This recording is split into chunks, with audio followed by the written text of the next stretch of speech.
and he drains 3 3-pointers. Pascal Siakam, 24 points, 9 rebounds, 0 for 4 from downtown, but plays pretty damn well in the loss.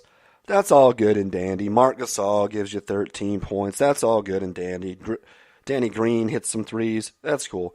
Kyle Lowry finishes with 0 points.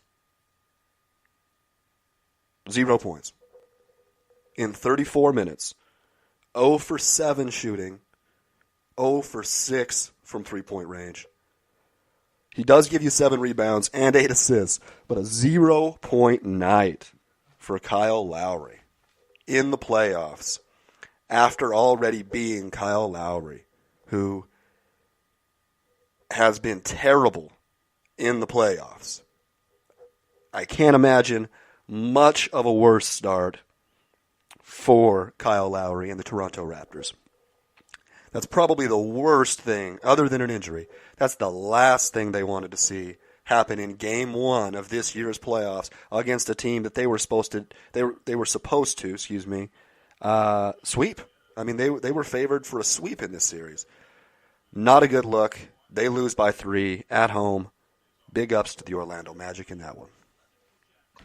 All right, let's move on to the third game of the postseason. To Golden State, where Steph Curry, of course, leads the way, 38 points, 8 3-pointers made, which makes him the all-time leader for playoff 3-pointers. I believe something like 286 or something like that. One more than Ray Allen in a little over half as many games. And Ray Allen, I think, was 80 more than anybody else also. So, massive accomplishment for Steph Curry. The all-time playoff leader in 3-point baskets made, and that's only gone up since then. Golden State wins 121-104 over the Clippers at home. No surprise there. Like I said, Curry with 38 points, 8 threes. How about 15 rebounds? A career high in rebounds for him also. Looking like a Russell Westbrook that can shoot. Add 7 assists to that. It took him just 16 total shots to get to 38 points. Massive, massive game for Steph Curry. Made it a little bit easier for everybody else. Kevin Durant adds 23 points on 8 for 16 from the field. Draymond, 17 points, 8 rebounds, 7 assists, even makes a couple threes, and shoots over 50%. Draymond back to 2014, 2015 Draymond, at least for one game. Still playing some defense there. The only dark spot in this one, Klay Thompson, not really a dark spot, but Klay Thompson, 1 for 6 from downtown, 5 for 14 overall, finishes with just 12 points. Huge game, though. A lot of bench time. Iguodala plays 26 minutes. Kevon Looney plays 17 minutes. Everybody, actually, literally every single player got into the game for the Golden State Warriors. And as far as the Los Angeles Clippers, they are led by 2 dudes playing over 30 minutes off the bench. Montrezl Harrell, 26 points in 30 minutes on 15 shots. And Lou Will, Sweet Lou, with 25 points, 9 assists on 21 shots, so quite a bit of volume there. 32 minutes for him. He actually played the second most minutes on the team. Shai Gilgeous-Alexander played the most, 34 minutes for him. He finishes with 18 points and 3 3-pointers. Tough game there. Zubats in 10 minutes, 0 points, 0 for 2. Patrick Beverley, 1 for 6, gives you 3 points in 31 minutes. Landry Shamet, 1 for 6, gives you 3 points in 21 minutes. Obviously not the start to the playoffs that the Clippers were hoping for, but overall, not that surprising. Tough game there for LA. And to the final game of Saturday night in the fucking Rocky Mountains, the Denver Nuggets find a way to get thoroughly dominated for the majority of the game by the San Antonio Spurs. They only lose by 5. San Antonio wins the game 101-96. DeMar DeRozan plays well. As a heavy defensive game in this one. DeRozan, 18 points, 12 rebounds, 6 assists. Plays pretty well. Definitely their best player in this one. How about Derek White, ex-G League MVP? Shows up in this with 7 for 10, 16 points, 5 assists. Probably their second. Actually, he was probably their best player in the game. LaMarcus Aldridge, 15 points on 19 shots. Not a great night for him, but they managed to get the victory. Played pretty well overall. Obviously, they held the Nuggets under 100 points, and the Nuggets are traditionally one of the higher scoring teams in the NBA, so that's a great accomplishment there. Rudy Gay off the bench gives you 14 points on 6 for 9 shooting, 6 rebounds along with that. For the Nuggets, this is part of their problem. Jokic kind of led the way. He had a pretty big-ish triple-double, 14 rebounds, 14 assists, but just 10 points to go with that on just 9 shots. When your best player is primarily a passer, like let's say, for example, if your best player was Lonzo Ball or Ben Simmons or something like that, the playoffs seem to dictate that doesn't work for the majority of the time. When your best player is getting 14 less shots than who is probably your second or third best player, and 6 less shots than who's your probably fifth best player, then you kind of have a problem there. Nikola Jokic, not nearly aggressive enough in this game. Offense didn't get going. He did get a lot of assists, but it took quite a volume of shots from all these other guys. Jamal Murray, 17 points on 23 shots. Willie Barton, 15 points on 15 shots. Gary Harris did finish with 20, so he played pretty well. But really, Jokic has to be more aggressive than that. If he can't score, they're going to find a way to take the shooters away. And they did that. They played a great defensive game. San Antonio comes out 101-96, takes a 1-0 lead on the road. All right, let's go to Sunday here. Another good one on Sunday. Not nearly as good as the Saturday games, but still worthwhile for sure. First game of the day was in Boston, where the Celtics, who were down by 7 at halftime, rally under Kyrie and Marcus Morris, each having 20 points. They win the game 84-74. In the third quarter, Indiana scored just 8 points in the third quarter. One of the better defensive performances and lack of offensive performances, definitely in the playoffs, probably the best in the playoffs, or worst if you're a Pacer fan. Overall, though, just a damn good second half defensively for the Boston Celtics. Marcus Morris really shot well overall. Let's see, what did he get here? Where is he? Off the bench, 5 for 12, finishes with 20 points, 3 for 8 from downtown. And Kyrie Irving took him 17 shots to get 20 points, but he added 7 assists and 5 rebounds there. Not a great offensive night for anybody, really. Jaylen Brown, 2 points on 5 shots.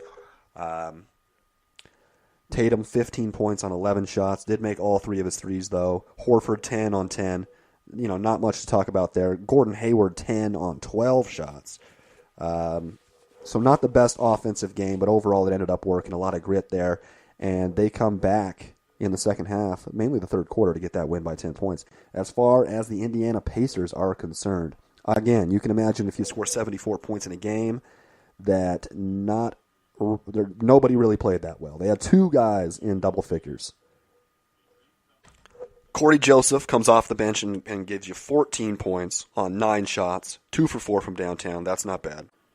And Bojan Bogdanovic, 12 points in 35 minutes, 4 for 11 shooting. Not terrible, but not good. How about Darren Collison, 6 points on 11 shots. Wesley Matthews, 8 points on 8 shots. Domantas Sabonis usually shoots well. Didn't get to the rim nearly as much as he normally does in this game. 7 points on 9 shots. Did add 9 rebounds to the factor.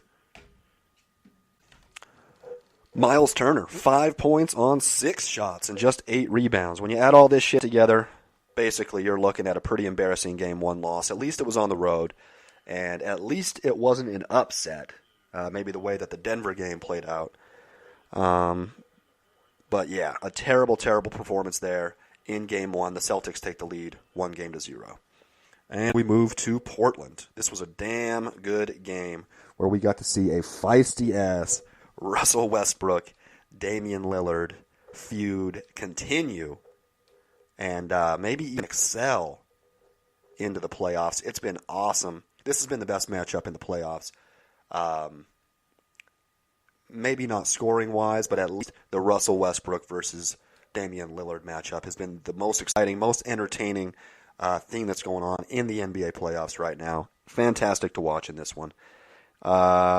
Here, Damian Lillard puts up 30 points on 9 for 21 shooting, and the Portland Trailblazers beat the Oklahoma City Thunder 104-99. 5 3-pointers added there for Dame Dash. How about Enes Kanter back in the starting lineup due to the Yusuf Nurkic injury? 20 points and 18 boards. Huge force down low against Steven Adams, who played significantly worse on the glass, at least. Just 9 rebounds for Adams to 18 for Enes Kanter. Big game there for him. CJ McCollum also drains 3 threes, finishes with 24 points in the victory. For the Oklahoma City Thunder, a triple-double for Russell Westbrook, no surprise there, 24 points, 10 rebounds, 10 assists, probably their best player there, 8 for 17 from the field. And Paul George with a tough shooting night, 8 for 24 and 4 for 15 from downtown. It's like 27%. He does get 26 points, though. Fouls out at the end of the game, adds 10 rebounds to that. Steven Adams, as I already mentioned, 9 rebounds. He had 17 points to go along with that, but it took him 14 shots to get there. Not a great game. And then how about Dennis Schroeder? 11 points, but 0 for 7 from downtown and 5 for 17 from the field. Took 6 more shots than he scored points. Tough game in a 5-point loss on the road there. The Portland Trailblazers take the 1-0 lead. And to Milwaukee. As I already said earlier today, Blake Griffin didn't play due to the knee injury. He might be playing tonight. This game does not go well for the Detroit Pistons. It was a dominated. Milwaukee was up by 20 points after the first quarter, up by 27 at halftime. They end up winning by 35, 121-86. This was a great defensive performance too, probably maybe even better than the one that the Celtics put out, just because there were so many more possessions in this game, and they ended up doing it with mainly bench players. 24 points and 17 rebounds for Giannis. He's going to lead the way for the Bucks. All 5 starters get in double figures. Chris Middleton makes 4 threes, finishes with 14 points. 15 points for Eric Bledsoe on just 9 shots. And then George Hill off the bench finishes with 16. Pat Connaughton finishes with 10 off the bench. 8 rebounds to go with that. Big wins there. Mirotic did play. It was kind of speculated whether or not he'd be able to come back from his injury so fast, but he did. And he finished with 4 points in 15 minutes, 2 for 8 shooting, 0 for 5 from downtown. Not a great game for him, but if you're a Bucks fan, hopefully he'll get back to the player that he was earlier in this season at least. For the Detroit Pistons, Reggie Jackson gives you 12 points on 14 shots. Andre Drummond, 12 points and 12 rebounds on 9 shots. Really the only one of 2 bright spots there for the Detroit Pistons. The best player for the Pistons in this game off the bench in 28 minutes, Luke Kennard, 21 points, 4 for 5 from downtown. Mainly garbage time and mainly against the second string of Milwaukee. But either way, that's something to look forward to for the young guy, I believe out of Duke. But yeah, terrible game. Blake Griffin doesn't play. Not much to say or speak of here. On behalf of Detroit, they lose by 35 points. The Bucks take a 1-0 lead.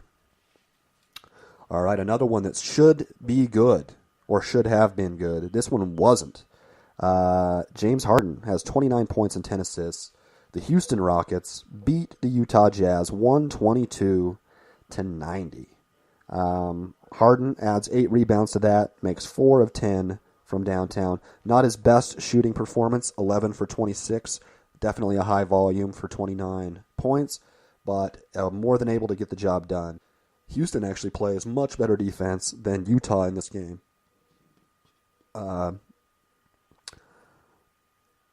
In part because of P.J. Tucker, Clint Capella, Fareed played really well. Big game all around. How about Eric Gordon? 10 shots, gives you 17 points. Chris Paul, 14 points, 7 assists. Clint Capella, 16 points, 12 rebounds.